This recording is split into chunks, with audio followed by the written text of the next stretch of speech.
دو پیغمبر آئے، ایک پیغمبر مدینے میں آیا اور ایک پیغمبر لکھنؤ میں آیا۔ پیغمبر والا مدینہ جو ہے ان کی کتاب جو ہے وہ ہری ہے، اور لکھنؤ والے پیغمبر کی کتاب لال ہے۔ تو یہ لکھنؤ والے پیغمبر کی شریعت ہے۔ عرفہ کا دن جو ہے وہ ہے 9 ذی الحج، جس میں دعائے عرفہ پڑھی جاتی ہے، اور یہ 14 شعبان جو عرفہ منایا جاتا ہے اس میں نئی نئی روایتیں گڑھی جاتی ہیں۔ ایسا شریعت میں کچھ نہیں ہے، اور اتفاق سے روایات میں رات میں قبرستان پہ جانے سے منع کیا گیا ہے، شب جمعہ منع کیا گیا ہے۔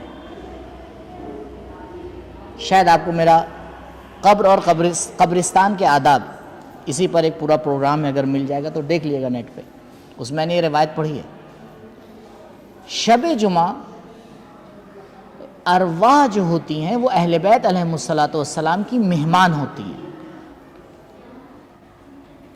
تو جب انسان قبر پہ جاتا ہے تو فرشتے آگے کہتے ہیں کہ بھائی تم سے کوئی ملنے آیا ہے، تم واپس آؤ۔ تو اسے برا لگتا ہے کہ بھائی یہ کون سا ٹائم میں ملنے آ گئے، ہمیں یہاں بلایا گیا ہے اہل بیت کی بزم میں اور آپ ہم سے ملنے چلے آئے۔ روایات میں جو ٹائم بتایا گیا ہے قبرستان میں جانے کا اس میں رات ہے ہی نہیں۔ یہ جو ہم نے بنایا ہے ایسا کچھ نہیں ہے روایات میں۔ وہ شب میں اب جاتے ہیں بہرحال، اور جو بھی کام کیے جاتے ہیں یہ سب دین کا حصہ نہیں ہے۔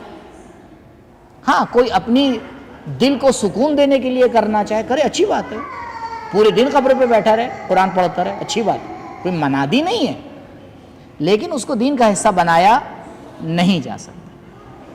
آپ گزارش ہے کہ اس میں ایک چیزوں کو اور ایڈ کرنے کہ اس رات میں پھر کیا کرنا بہتر ہے، کیا کرنا چاہیے؟ ہاں یہ بھی اچھی بات ہے، ہاں کیونکہ بچے سے اگر کھلونے لے تو دوسرا کھلونا تو دے ہی دینا، ہاں یہ بات بھی اچھی۔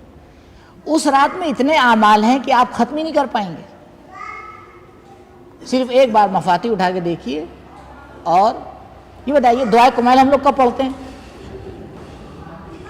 دعائے کمیل کب پڑھتے ہیں؟ نہیں، اصل دعائے کمیل شب برات کے لیے، پورے سال میں مخصوص رات دعائے کمیل کے لیے شب برات ہے۔ پتا تھا؟ کون پڑھتا ہے شب برات میں دعائے کمیل؟ پڑھتا ہے؟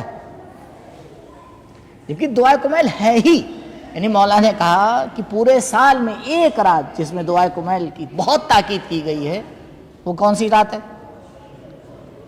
تو اگر ہمارے امام بارگاہوں میں پروگرام ہو دعائے کمیل کا کس دن؟ شب برات، تو پبلک تو کہیں اور نظر آئے گی۔ امام کی سلامتی کے لیے دعا، اور بعض روایات میں شب قدر کہا گیا ہے، بعض روایات میں شب برات کو شب قدر کہا گیا ہے۔